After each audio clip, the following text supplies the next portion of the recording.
Ok. Pronto, ora, no trabalho nós vamos ter que analisar primeiro para as interseções diretas. Vamos tentar responder, portanto, nós imaginem que tem 500 interatores e 200 alvos de regulação. E vão descobrir que há 100 em comum entre as duas listas. Há 100 que estão na interseção entre as duas listas. Esse 100 é um número elevado ou um número baixo? Para responder a essa pergunta, temos que pensar que aquelas 500 proteínas e as 500 proteínas interatoras e as 200 proteínas que são alvos foram retiradas de um universo de proteínas, que neste caso, vocês vão ver que o universo é composto por todas as proteínas para as quais nós temos alguma informação sobre interações físicas ou interações regulatórias. E, portanto, desse universo de proteínas, que são, se não me engano, são aí umas 16.000 ou à volta disso, portanto, o genoma humano, a estimativa é que tenha à volta de 30.000 genes que codificam proteínas e, obviamente, muitas dessas, algumas nós nem temos a certeza que são proteínas, porque foi identificada a ORF, não é? A região do gene codificante, o pan-reading frame, mas não se sabe se a proteína é expressa realmente ou não. E saber se tem interações, ainda temos essa informação para um número menor, portanto 16.000 até já sabemos interações, para um número muito elevado dentro das proteínas humanas. Portanto, dessas 16.000, selecionámos 500 por serem interatores e selecionámos 200 por serem alvos.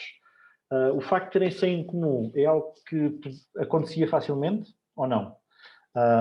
Vocês imaginam que quanto maior for, se eu em vez de ter 500 tivesse 5.000 e em vez de ter 200 tivesse 2.000, era muito mais fácil ter 100 na interseção.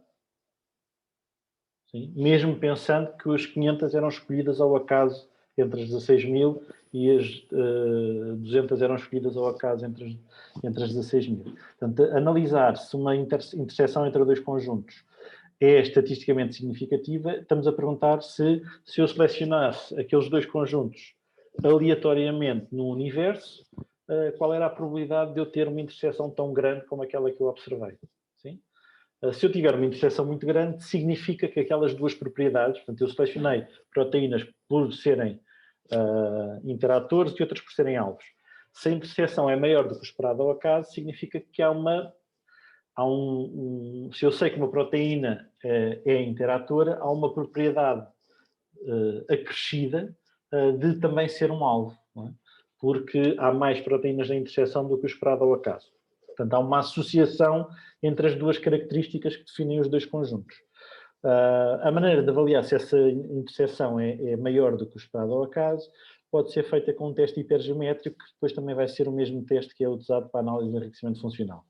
E para exemplificar como é que isto funciona, temos aqui dois exemplos, pronto, não muito importantes ou muito pouco relevantes, mas que vamos ver o que é que neste conjunto de pessoas que fazem parte desta turma, o que é que acontece. Portanto, eu vou-vos perguntar, e a maneira de eu ter acesso a isto, deixem lá ver, vou pedir aqui para visualizar a lista dos participantes.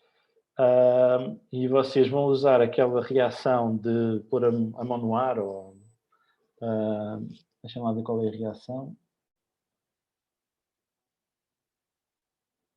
Onde estão as reações? Acho que não é reação, professor, acho que é nos participantes mesmo. Acho que aparece a opção, ou não?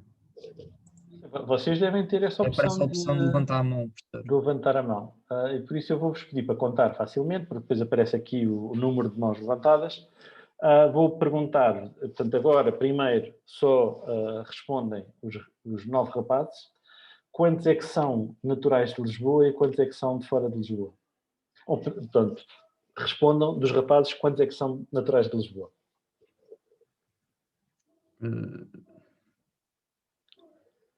Já todos responderam? Portanto, temos 6 rapazes de Lisboa, o que significa que temos 3 que não são naturais de Lisboa. Agora, entre as 17 raparigas, portanto, podem baixar a mão os rapazes. E agora pedia, o Daniel ainda tem a mão levantada, pedia às raparigas que são naturais de Lisboa que levantassem a mão.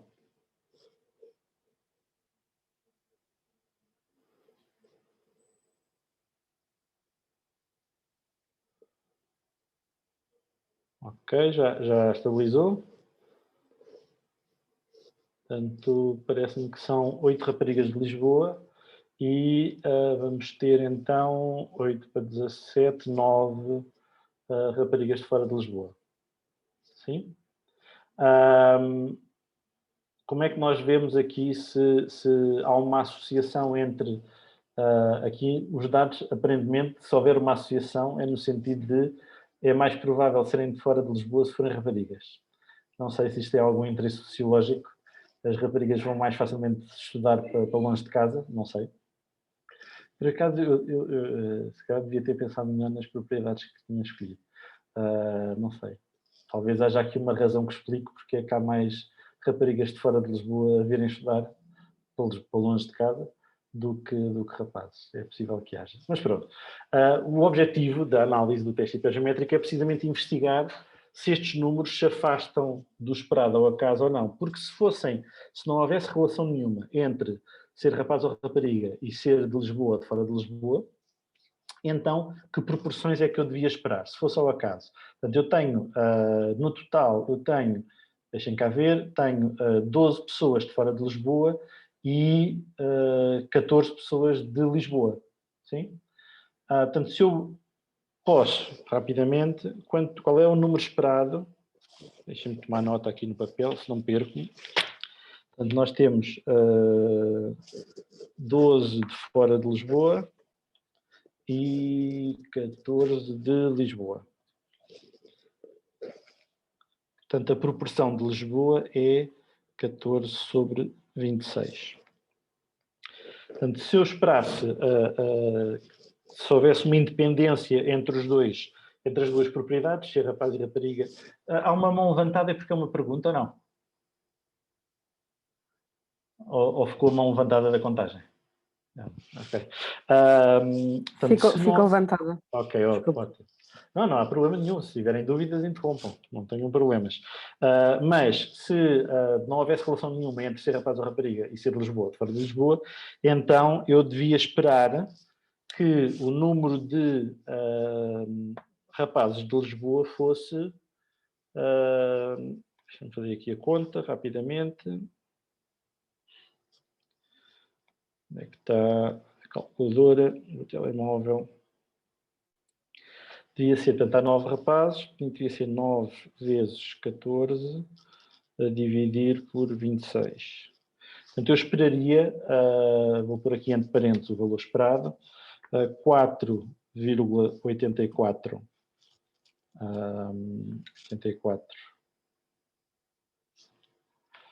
rapazes de Lisboa, e observei 6. E como eu em Lisboa tenho 14...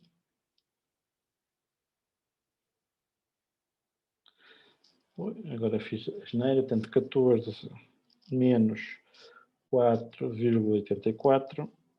Eu esperaria ter 9,16 raparigas de Lisboa e tenho 8. Por outro lado, aqui de fora de Lisboa, de rapazes, devia, tanto como eu tenho 9 rapazes, 9 menos 4,84, devia ter 4,16 rapazes de fora de Lisboa e tenho 3, e por outro lado de raparigas de fora de Lisboa, como eu tenho de fora de Lisboa, tenho 12, portanto 12 menos 4,16, tenho, o número esperado de raparigas de fora de Lisboa eram 7,84.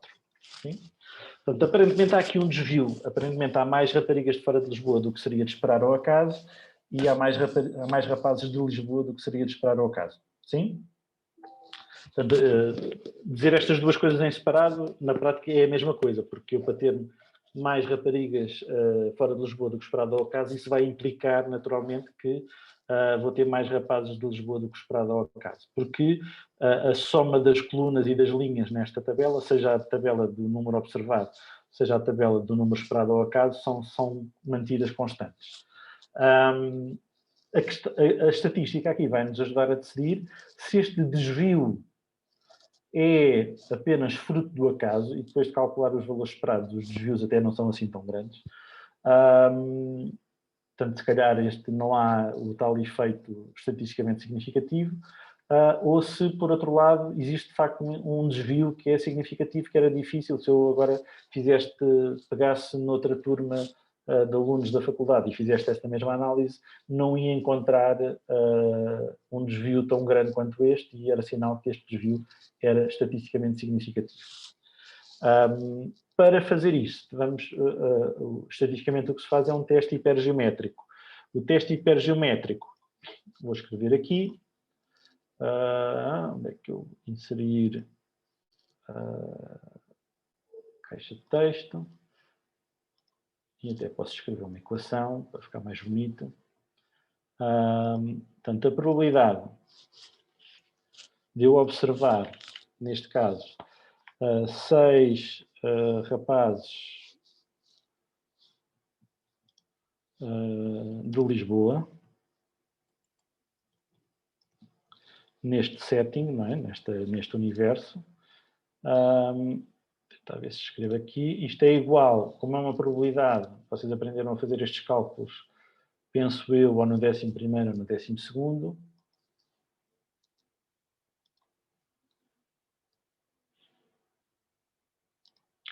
Vamos lá ver, tenho que inserir aqui outra vez, inserir equação, vamos pôr uma fração.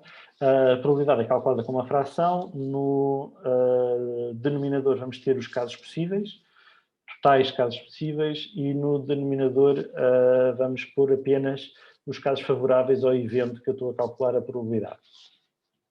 Casos possíveis é, de quantas maneiras diferentes é que eu posso escolher. Portanto, eu tenho a situação em que isto, para o cálculo de probabilidades, pode ajudar. É como se eu tivesse uma caixa cheia de bolas, tinha 17 bolas brancas, que eram as raparigas, e 9 bolas pretas, e ia tirar as 14 bolas correspondentes às pessoas que eram de Lisboa, e tentava a perguntar qual era a probabilidade de eu tirar, no fundo, nessas 14 bolas, tirar 6 bolas pretas. Sim? Portanto, no total, eu tenho uma caixa que no total tem 26, portanto, eu vou pôr, deixa eu ver se eu consigo fazer isto aqui.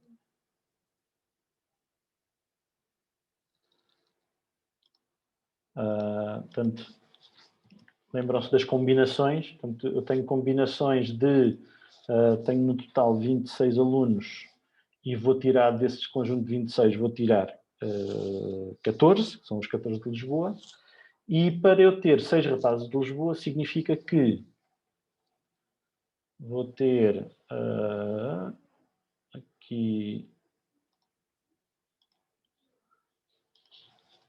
Vou ter dos 9 rapazes, vou selecionar 6. De quantas maneiras diferentes é que posso selecionar 6 dos 9 rapazes? E depois vou multiplicar isso por combinações. Dentro das 17 raparigas, vou ter que selecionar... Portanto, se 6 rapazes eram de Lisboa, nos 14... significava que 8 raparigas eram de Lisboa. Sim? Portanto, isto é a probabilidade de eu observar esta tabela 2x2 que nós observamos. Sim? Mas, se não houver relação nenhuma entre a propriedade de ser rapaz ou rapariga e a propriedade de ser natural de Lisboa ou não ser natural de Lisboa, portanto, isto, obviamente, esta propriedade, obviamente, no país inteiro, se eu fizesse isto para todos os jovens com a vossa idade no país inteiro, eu esperaria que não havia associação nenhuma, porque eu acho que não há razão nenhuma para nascerem mais rapazes ou mais raparigas em Lisboa face ou as outras localizações do país. Portanto, esse eu tenho quase certeza que não há associação estatística aí. Agora, o visto dá para fora da zona de residência normal, aí pode haver alguma questão sociológica que explique alguma diferença. Mas, se a hipótese nula, que é não há associação entre estas duas propriedades, for válida, então todas as tabelas possíveis, portanto, se eu tenho 17 raparigas e 9 rapazes, eu posso preencher esta tabela de múltiplas maneiras. Em particular, por exemplo, esta posição aqui, onde eu tenho o número 6, como eu tenho 9 rapazes e em Lisboa existem 14 pessoas, significa que eu aqui nesta célula da tabela podia ter 0, 1, 2, 3, 4, 5, 6, 7, 8 ou 9. Tinha esses 10 eventos possíveis, não é? 10 tabelas possíveis. E de segunda hipótese nula, todas essas tabelas são equiprováveis. Todas elas podem acontecer ao acaso. Sim? Mas a maioria delas aproximam-se mais da relação esperada ao acaso. Portanto, o que eu posso calcular, tenho a probabilidade de observar esta tabela que nós observamos, mas para fazer o teste estatístico eu vou ter que calcular um p-value. E esse p-value vai ser para eu saber se a amostra de rapazes está enriquecida em pessoas de Lisboa. E isto é equivalente a fazer a pergunta se eu quero saber se a amostra de pessoas de Lisboa está enriquecida em rapazes. É igual. Para eu responder a essa pergunta, tenho que calcular não apenas esta probabilidade, mas inserir caixa de texto. Portanto, aqui o p-value seria igual a somar a probabilidade de observar 6 rapazes mais a probabilidade de observar 7 rapazes de Lisboa, mais a probabilidade de observar 8 rapazes, mais a probabilidade de observar 9 rapazes. Mais do que isso já não era possível observar, porque eu tenho no máximo 9 rapazes. Portanto, o p-value, se estas probabilidades... Por acaso, eu há bocado disse uma coisa errada. Todas as 10 tabelas diferentes não são equiprováveis. Cada uma dessas tabelas tem uma probabilidade que é ditada por esta fórmula. Assim é que está certo. Estava a induzir-vos em erro. Portanto, as tabelas não são todas equiprováveis. Se não houver relação nenhuma entre as duas propriedades, cada uma das tabelas tem uma probabilidade que é calculada por este cálculo de combinações. E, portanto, o teste hipergeométrico chama-se teste hipergeométrico porque esta distribuição de probabilidades tem esse nome, é uma distribuição hipergeométrica, e se eu quisesse saber quão provável é, de acordo com a hipótese nula, ter observado 6 rapazes de Lisboa, ou ainda mais, portanto, ainda mais enriquecido em rapazes em Lisboa, tinha que calcular a soma destas 1, 2, 3, 4 probabilidades. Se esta probabilidade, que é calculada de acordo com a hipótese nula, fosse muito, muito baixa, então eu tinha razões para rejeitar a hipótese nula e dizer que tinha evidência dos dados que os alunos de Bioquímica do terceiro ano, aqueles que são de Lisboa, estão enriquecidos em rapazes face a raparigas. Podia tirar essa conclusão. Portanto, mas para isso tinha que fazer estes cálculos e calcular o p-value. Se o p-value fosse muito, muito baixo, inferior a 0,05, tipicamente, podia eliminar a hipótese nula e dizia que havia uma associação estatística entre ser rapaz e ser de Lisboa, entre os alunos de Bioquímica do terceiro ano.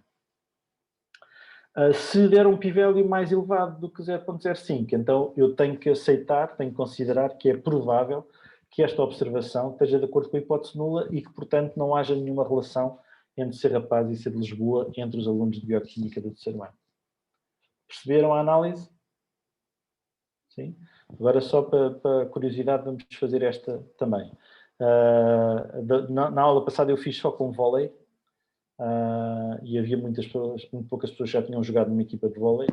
E agora a pergunta é, primeiro só os rapazes, levantem a mão se já jogaram algum desporto de competição em equipas. Futebol, handebol, basquete, o que for. E dentro dos 9 rapazes temos 6. Agora, só por azar, estes 6 eram todos de Lisboa. Não sei se são ou não. Mas pronto, temos 3 rapazes que não jogaram competitivamente um desporto de equipa. Agora para as raparigas.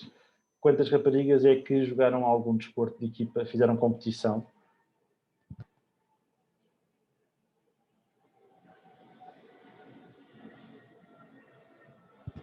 Já estabilizou, portanto temos aqui 5 raparigas, o que significa que aqui temos 12.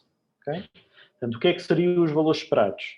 Portanto, nós temos, vou outra vez fazer contas, temos um total de 11 que fizeram competição e temos 15 que não fizeram competição. Portanto, a probabilidade de fazerem competição é 11 sobre 26. Portanto, o número esperado de rapazes a fazer desportos de competição seria 9 vezes 11 a dividir por 26, seria 3,8. E então, se era 3,8, como eu tenho 9 rapazes, 9 menos 3,8, dava aqui 5,2, era o esperado ao acaso.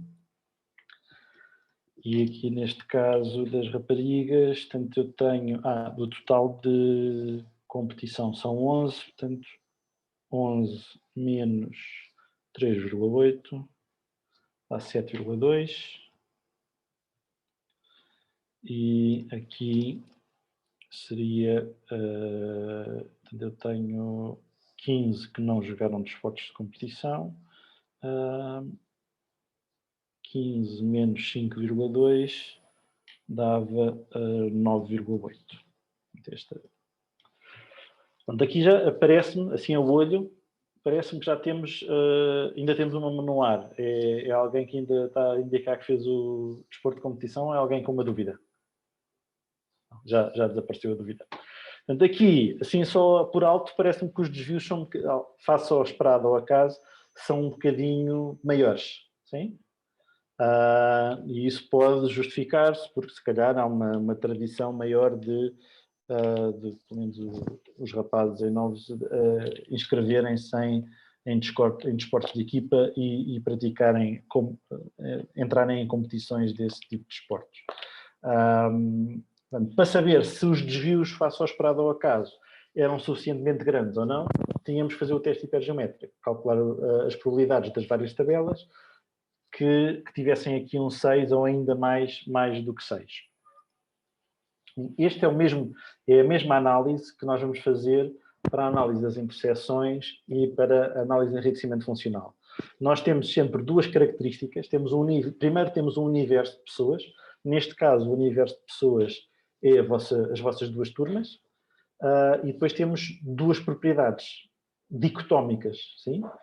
Neste caso, uma propriedade é ser rapaz ou rapariga, e depois temos outra propriedade que é ser de Lisboa ou fora de Lisboa. Estas duas propriedades podem ser independentes entre si, ou pode haver uma associação estatística. Sim? É isto que nós vamos avaliar também nos nossos dados. Para saber se existe uma associação estatística significativa, se há um enriquecimento, ou seja, se uma das categorias de uma variável aparece com uma maior frequência numa das categorias da outra variável. Para saber se existe este enriquecimento, vamos usar o teste hipergeométrico. Na prática, na nossa análise, o que vamos fazer é... Se calhar vou inserir aqui um slide duplicado. Na prática, o que nós vamos fazer é, por exemplo, temos proteínas que são interatores e proteínas que não são interatores.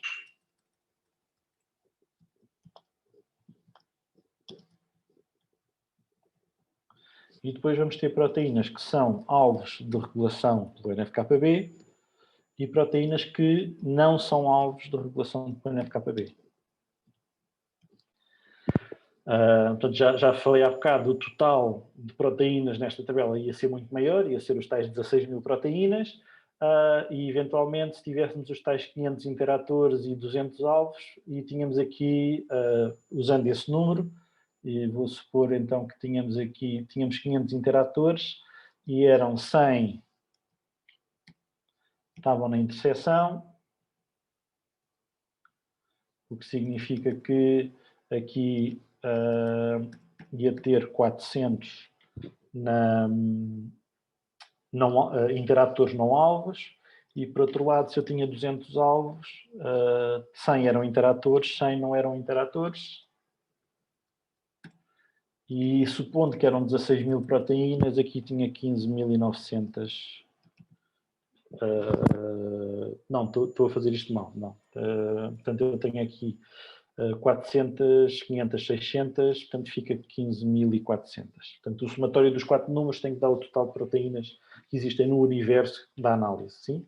Portanto, esta era a tabela para avaliar se a sobreposição, portanto, se este 100 era maior do que o esperado ao acaso ou não.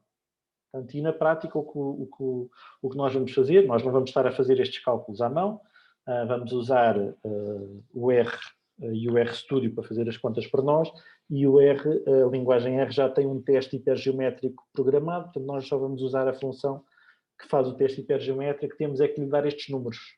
Não necessariamente estes, a função exige os números com um certo formato, mas é esta análise que vamos fazer para saber se a interseção entre duas listas é maior do que o esperado ao acaso ou não, e no caso de ser maior do que o esperado ao acaso, há uma evidência estatística que ser interator tem uma associação positiva com ser alvo.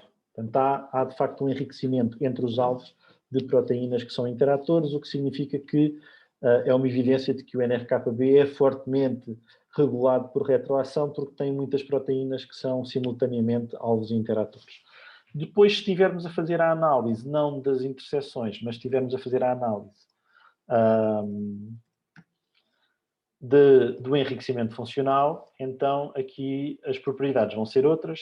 Pode ser na mesma, se estivermos a analisar a lista dos interatores.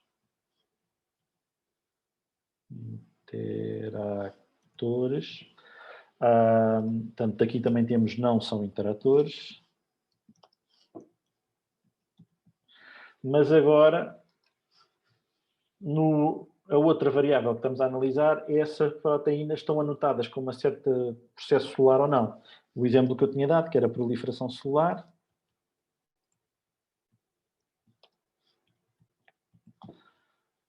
E não proliferação celular.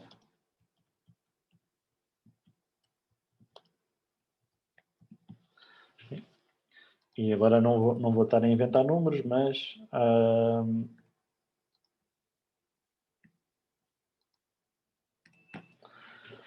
mas seria, tendo as listas e tendo as anotações da Genome Ontology, é possível construir esta tabela 2x2 e aplicar o teste hipergeométrico. Não vamos ser nós que vamos estar a construir esta tabela 2x2 para cada uma das funções possíveis. Existe uma package de R, que se chama Cluster Profiler, que nós vamos usar, e que já tem funções para nós darmos uma lista de genes, podemos dar a lista do universo dos genes da análise e ele faz a análise de enriquecimento para todas as funções que apareçam pelo menos um mínimo número de vezes na lista em análise. Portanto, nós vamos dar a lista dos interatores, ou uma das outras listas, e vamos pedir para fazer o teste hipergeométrico para todos os processos que apareçam pelo menos um número mínimo de vezes na lista dos interatores.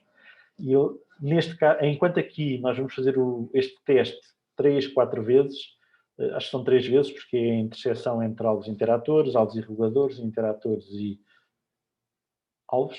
Não, alvos e interatores, reguladores e interatores e alvos e reguladores. São as 3 partes de interseção que nós vamos analisar.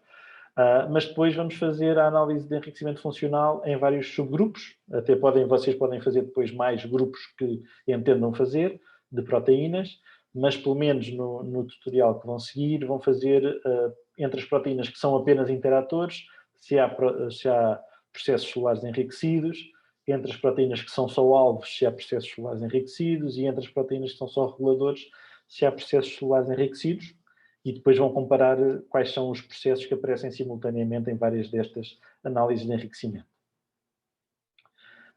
Mas, portanto, o Cluster Profiler vai fazer essa análise de forma automaticamente por nós. O problema é que aqui só fazemos o teste 2 ou 3 vezes, enquanto aqui, para cada lista, vão ver que o teste tem que ser feito algumas centenas de vezes. Sim? E isso levanta um problema, que é o chamado problema dos testes múltiplos, porque, agora vou acrescentar aqui mais um slide, acrescentar mais uma tabela 2x2, mas agora com outra informação. Cada vez que nós fazemos um teste estatístico, nós vamos ter aqui o resultado do teste na coluna e vamos ter nas linhas, vamos ter o resultado do teste e vamos ter a verdade nas colunas.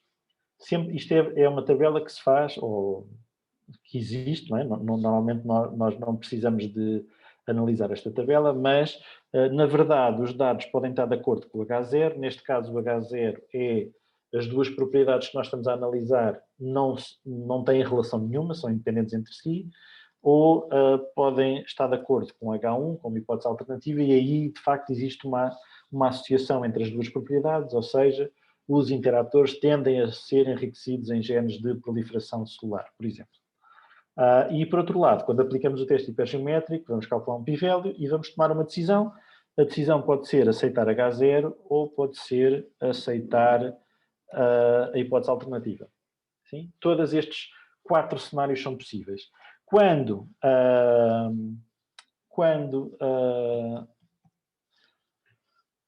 tomamos a decisão por H0 e os dados, na verdade, correspondem a H0, nós nunca sabemos o que é a verdade, não é? Mas imaginando que sabemos, aqui acertamos, aqui também acertamos, nós rejeitamos H0 e, de facto, H0 não é válida para os dados, mas depois temos aqui uma situação que é um erro tipo 1, que muitas vezes também se chama um falso positivo, e que em estatística também tem o nome de alfa, não é? Ou nível de significância. Por outro lado, quando o nosso teste aceita H0, mas na verdade havia uma associação entre as duas variáveis, só que a nossa amostra não permitiu detectar essa associação, então temos um erro tipo 2, é um chamado falso negativo e chama-se em estatística a este tipo de erro um beta. E já agora há aqui uma quantidade relacionada que é, mas vou escrever fora da tabela, que é a potência estatística se um teste é igual a 1 menos beta. E eu não escrevi aqui, mas quando acertamos em H0, e de facto a verdade é H0, temos um verdadeiro negativo. E quando acertamos porque rejeitamos H0 e de facto H0 não é válido para os dados, temos um verdadeiro positivo. Okay? Pronto, nós normalmente não analisamos esta tabela porque nós não temos acesso ao que é a verdade, não é? Porque se tivéssemos acesso ao que é a verdade, não precisamos estar a fazer testes. Mas normalmente nós não temos acesso, mas todos os testes estatísticos que vocês utilizam, houve alguém que desenvolveu o teste, algum estatístico ou algum investigador, que fez uma análise para saber se o teste era um bom método de análise estatística, e normalmente o que se faz é criamos dados que nós sabemos, porque fomos nós que os criamos, se são H0 ou se são H1, e depois tiramos amostras desses dados aleatórias e aplicamos os testes e vemos quantas vezes é que os testes acertam ou falham em cada uma destas 4 situações. Sim? Portanto, normalmente os testes que vocês utilizam, alguém já fez esse trabalho de validação dos testes. E por isso, alguém sabe que quando se escolhe um nível de significância, por exemplo, típico o típico é 0,05, o que significa que nós estamos dispostos a errar uma em cada 20 vezes que fazemos o teste e rejeitamos a hipótese nula. Nessas condições, geralmente, o beta é muito mais difícil de estimar. Portanto, o alfa é controlado por quem faz o teste. O beta, nestas condições, se for um teste, aqueles testes clássicos, e se estiverem a ser aplicados nas condições em que os pressupostos são válidos, o beta andará ou em valores parecidos com o alfa, 0.05, mas muitas vezes é difícil ter um alfa exatamente igual a 0.05, um beta igual a 0.05, e será aceitável ter, por exemplo, um beta de 0.10 ou 0.15 até. O beta é a probabilidade de nós nos enganarmos quando existe um efeito real e nós não somos capazes de detectar com o teste estatístico. E, portanto, a potência estatística é a probabilidade de nós detectarmos um efeito significativo quando ele de facto existe. Portanto, nós queremos aplicar testes que tenham uma potência estatística elevada e que, por outro lado, tenham um beta baixo.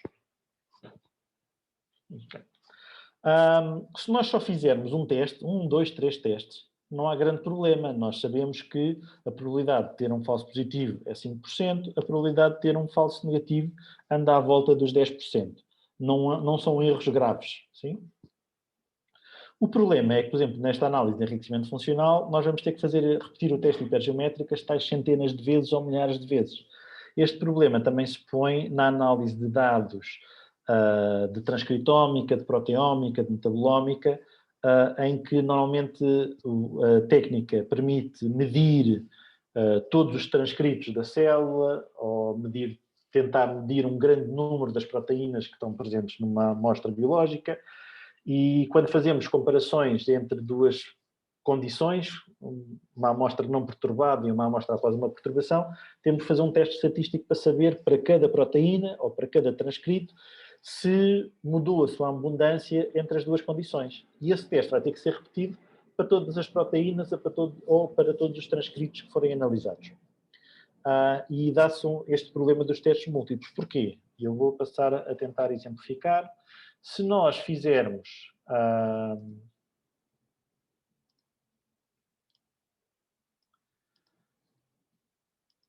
1000 testes e eu souber que nesses 1000 testes 900 na verdade são H0 e 100 são H1. Esta suposição, nós também não temos acesso a esta informação, na verdade.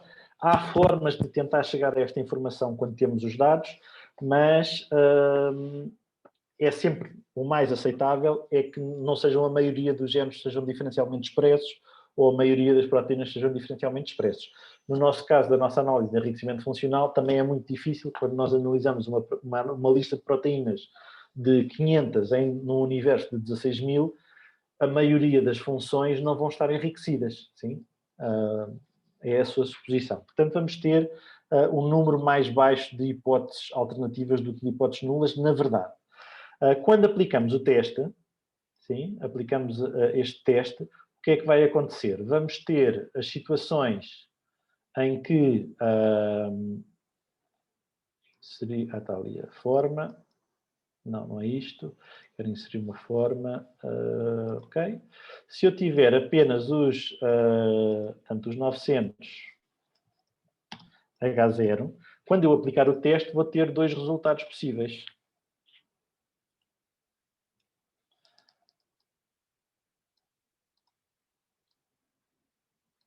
Portanto, o teste vai-me dar... Quando fizer o teste, eu vou detectar, em média, se eu tenho 900 testes para fazer, e eles são, na verdade, H0, quantas vezes é que eu vou encontrar, o teste vai dar H0? Se o alfa for 0.05, vai encontrar o H0 95% das vezes. 95% das vezes de 900, ora 10% são 90, 5% é 45, 900 menos 45 dá 855. Por outro lado, nestes 900 testes, eu vou encontrar, então, 45 H1s, que vão ser os meus, portanto, estes vão ser os meus falsos positivos, estes aqui vão ser os meus verdadeiros negativos. Por outro lado, agora vou copiar isto aqui.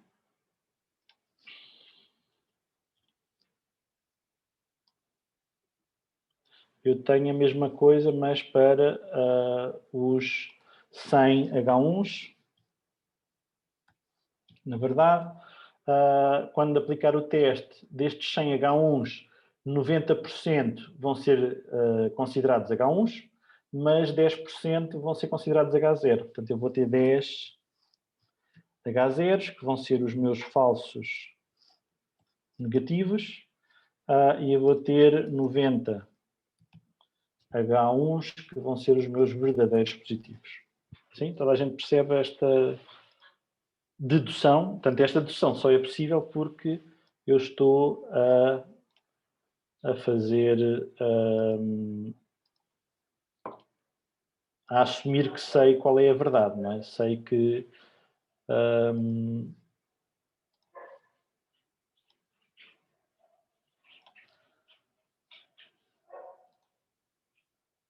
sei quantos H0s e H1s é que sei e estou a supor que a significância de facto é os 5% e que o beta de facto é os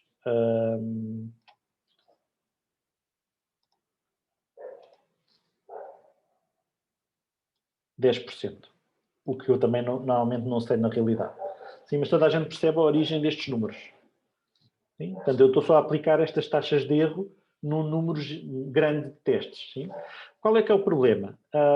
Normalmente este tipo de análise de larga escala fazem-se para, portanto, se eu encontro um conjunto de genes que é diferencialmente expressos, eu vou querer estudar esses genes no meu projeto mais à frente.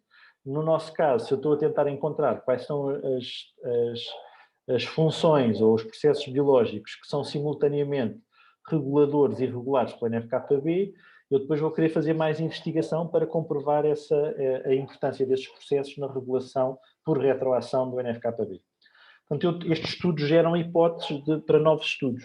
Se eu tenho um grande número de falsos positivos, e eu tenho 45 falsos positivos, e para pôr isto em proporção, nós usamos uma estatística que se chama False Discovery Rate, ou taxa de falsos positivos. Portanto, taxa de falsos positivos. Escreve-se FDR e basicamente o FDR é igual ao valor esperado. Portanto, isto é... Nós aqui conseguimos calcular exatamente quantos falsos positivos e falsos negativos e verdadeiros positivos e verdadeiros negativos é que temos. Na realidade, nós não temos esses dados, mas há formas de tentar estimar o valor esperado de falsos positivos. Portanto, aqui o sinal de menor e maior à volta quer dizer que é o valor esperado. Qual é a proporção dos falsos positivos entre o total de falsos positivos mais verdadeiros positivos. Sim? E neste caso, com alfa igual a 0.05, beta igual a 0.1, eu vou ter um FDR, e estou a fazer 1000 testes, não é? Eu vou ter um FDR de 45 a dividir por 45 mais 90. Sim? Isto dá mais ou menos, eu agora não estou a fazer conta de cabeça, mas eu sei que isto dá mais ou menos 0.33, um terço. Portanto, um terço das nossas hipóteses que nós vamos tentar estudar para a frente no projeto são falsos positivos. Portanto, isto não é a situação ideal, porque um terço do tempo e do dinheiro que nós vamos investir em mais experiências vai ser deitado à rua, porque já sabemos que um terço das hipóteses que vamos estudar são falsos positivos. Então, nós temos que ter uma estratégia para minimizar a proporção de falsos positivos entre os resultados positivos e a solução é diminuir o alfa. Okay? Portanto, se eu fizer isto outra vez, mas agora colocar um alfa, imaginem, de 0.1, e normalmente quando eu baixo o alfa, há uma consequência negativa que é aumentar o beta. Sim? Porque há aqui se nós somos muito exigentes para as condições em que rejeitamos H0, ao mesmo tempo estamos a facilitar que H0 seja aceite. E ao facilitar que o H0 seja aceite, estamos a diminuir a probabilidade de conseguir detectar um efeito significativo caso ele exista. Com estes novos números, e mantendo na mesma os 900 H0 e os 100 H1, o que é que vai acontecer? Eu só vou ser capaz de detectar, quando são H0, 99% vão ser H0, portanto, 891, e eu vou ter 9 falsos positivos, que é 1%. Sim? Por outro lado, aqui do 100, vou ter, os erros vão ser 15, e vou ter aqui 85 deste lado. Sim? Porque 15% vão ser falsos negativos, que é o erro tipo 2, e 85% vão ser verdadeiros positivos. Aplicando isto na fórmula do FDR, eu passei a ter 9 a dividir por 9 mais 85.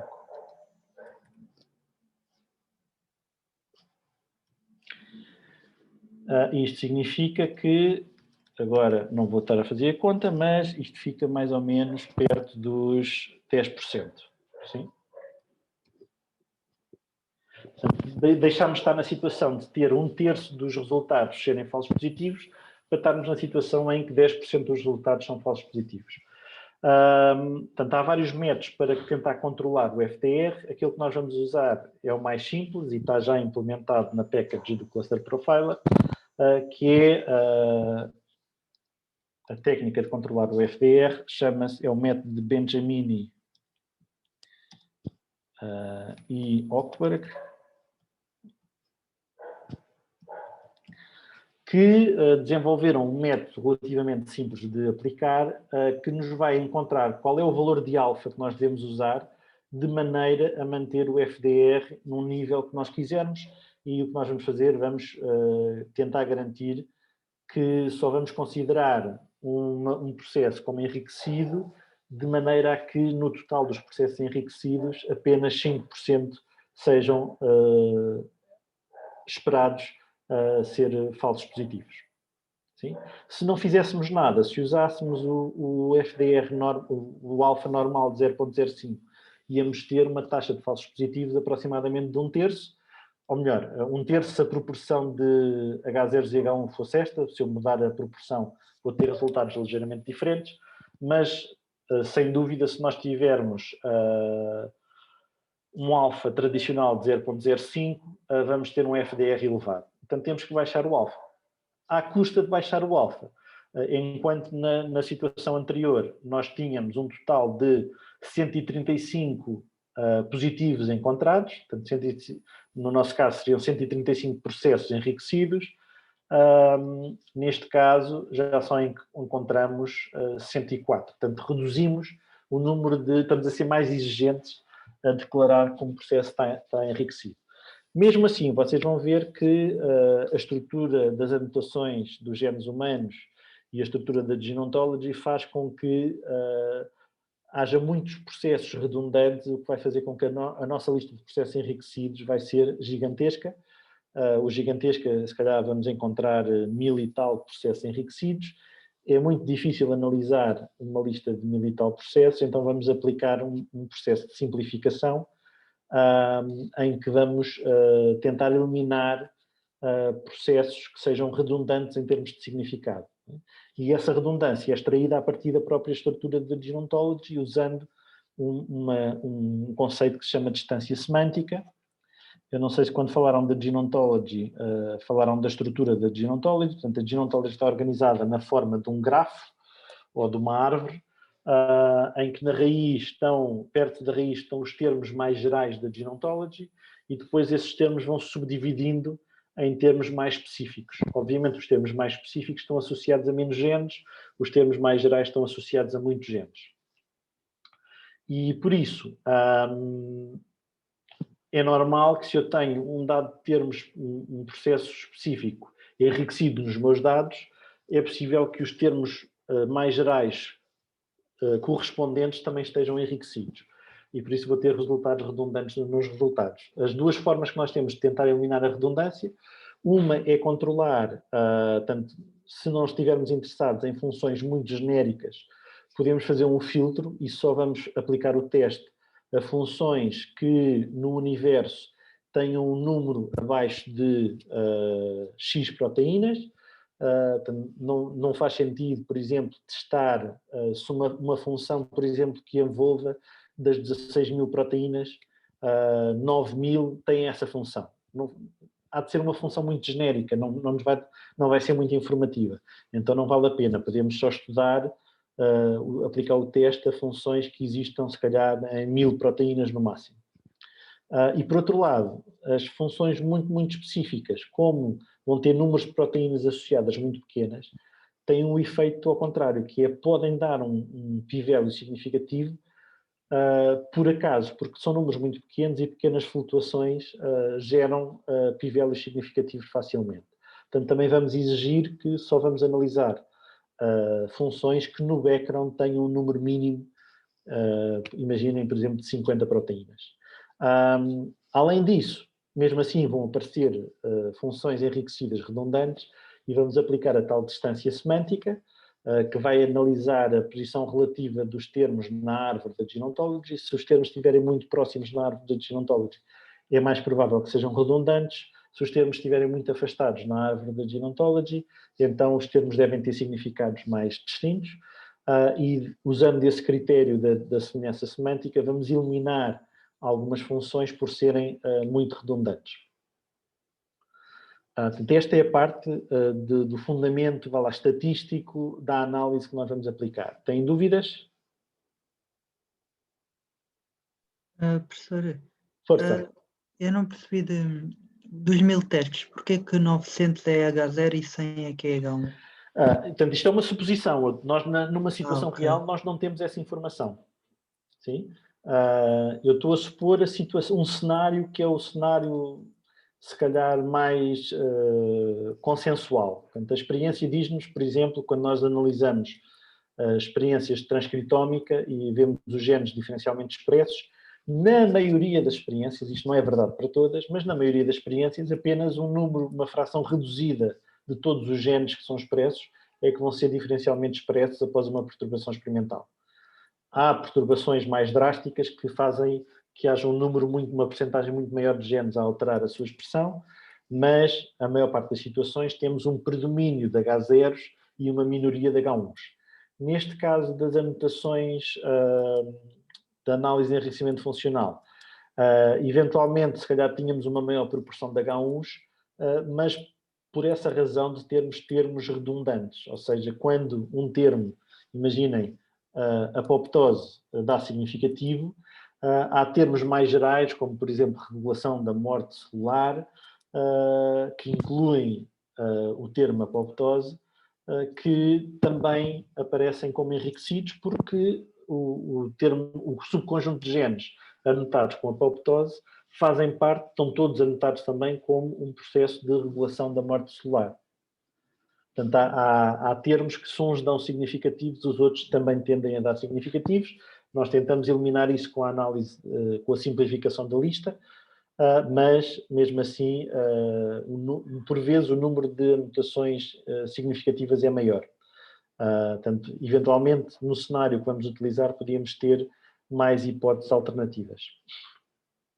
Mas é sempre uma estimativa. Portanto, aqui é um exemplo para ilustrar que quando nós usamos um alfa tradicional de 0.05, geralmente isso leva-nos a um FDR elevado. Para tornar o FDR mais baixo, temos que baixar o alfa. Portanto, a explicação foi tão boa que ele ficou bloqueado. Ficou freeze. Se calhar não ouviu tudo.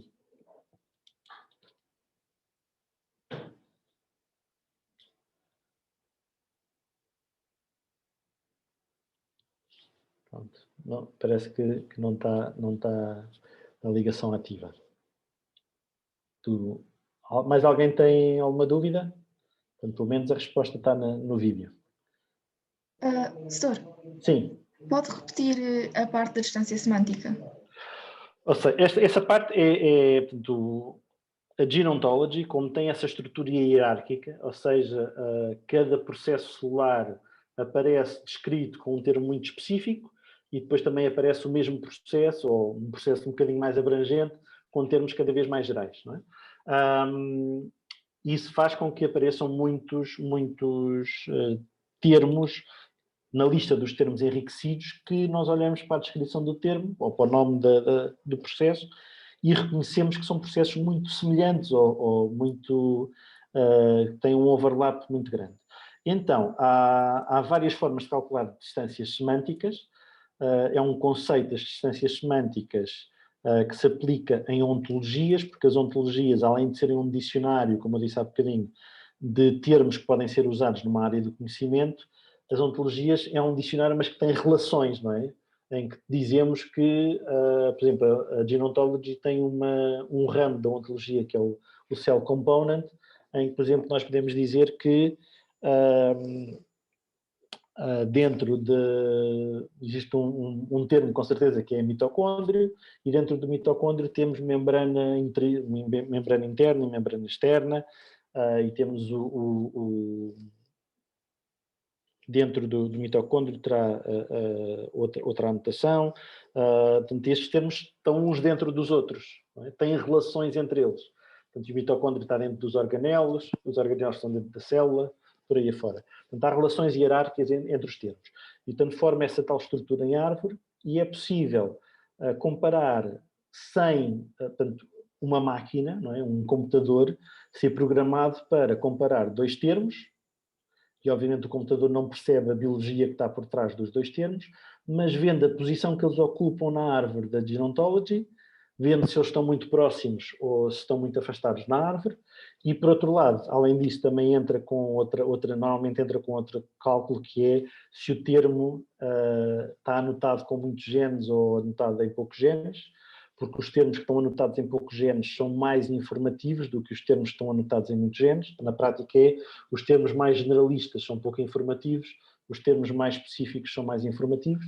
Portanto, com esses dois conceitos, a distância na árvore e se os termos são mais ou menos informativos, calcula uma distância semântica. E o que a simplificação vai fazer é, se eu tenho uma lista de 1600 termos que deram enriquecidos na minha análise, por exemplo, da lista dos interatores. Eu não vou estar a olhar para todos os 1600 termos, então vou tentar simplificar. Vou calcular a distância semântica entre cada dois termos que aparecem na lista, e se esses dois termos tiverem uma distância pequena, abaixo de um certo valor, eu vou deitar fora um deles. Geralmente deito fora aquele que tiver um enriquecimento mais fraco. Sim? Ficou claro? Sim, obrigada. Ok. Pronto, estou-me a esquecer aqui de uma questão que é, nessa parte da análise do enriquecimento funcional, nós vamos caracterizar o enriquecimento funcional por dois... podemos caracterizá-lo por três critérios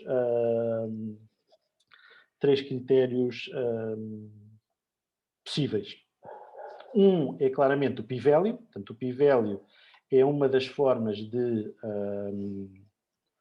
avaliar o enriquecimento. Quanto mais baixo for o p-value, maior é a confiança estatística que nós temos que aquele termo está de facto enriquecido, mas nós podemos ter p-values muito baixos para termos que não estão assim tão enriquecidos. Como é que nós sabemos se está mais ou menos enriquecido? Vamos usar um conceito que se chama grau de enriquecimento, ou em inglês chama-se fold enrichment, que é calculado. Eu vou dar aqui uns números, vou dizer aqui que este é o A, o B, o C e aqui o D. Sim? Imagine que estes eram os números. O fold enrichment é a razão entre a proporção da função, neste caso proliferação celular, na lista dos interatores, portanto é o A a dividir por A mais C. Sim? É a proporção da proliferação celular dentro da lista dos interatores a dividir pela proporção no universo, ou seja, por A mais B, portanto, todos os de proliferação celular a dividir por A mais B mais C mais D. Portanto, em todo o universo, qual é a abundância dos termos de proliferação celular?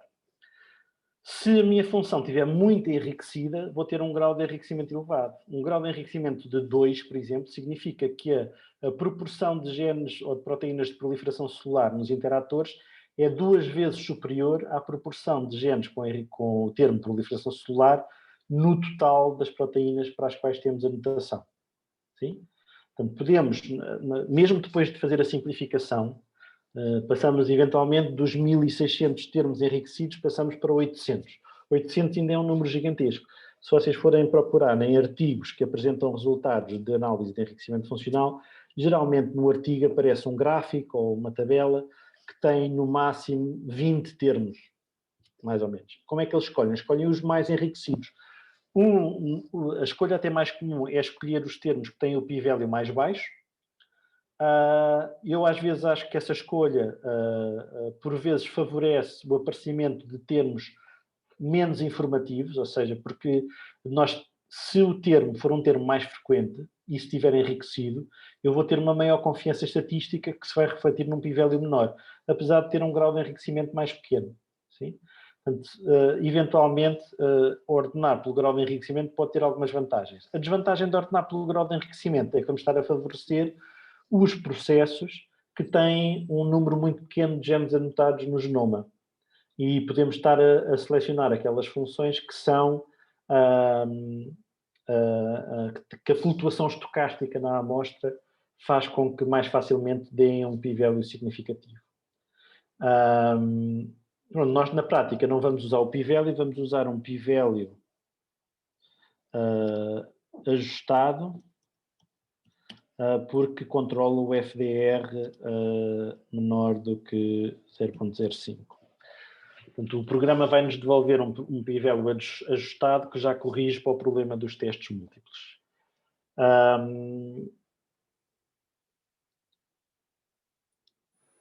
Exato. Eventualmente, também há quem ordene os termos enriquecidos apenas pela frequência, às vezes a frequência da função na lista. Em alguns softwares isto aparece como count. O count é o número de proteínas na lista que tem aquela função e que neste caso é igual simplesmente ao valor do A. Ou, quando muito, ou se for relativo, A sobre A mais C.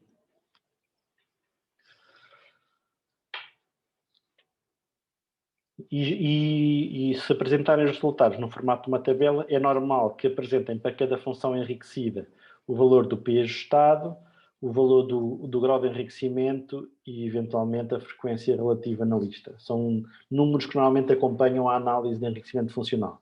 Em alternativa, podem fazer uma figura e a função, o Package Cluster Profiler também tem funções que permitem fazer a figura. E podem apresentar a figura, que normalmente pode ser um gráfico de barras ou de bolas, em que o tamanho da bola é correspondente à frequência, ou ao p-value, ou ao grau de enriquecimento. Mais dúvidas?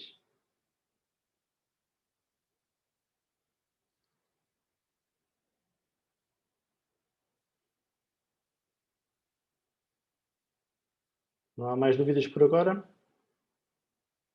Pronto, então fechamos esta segunda parte e depois vamos fazer outra pausa e já voltamos para olharmos para a página do Moodle, ver o que é que lá está, o que é que vocês têm que fazer nos próximos dias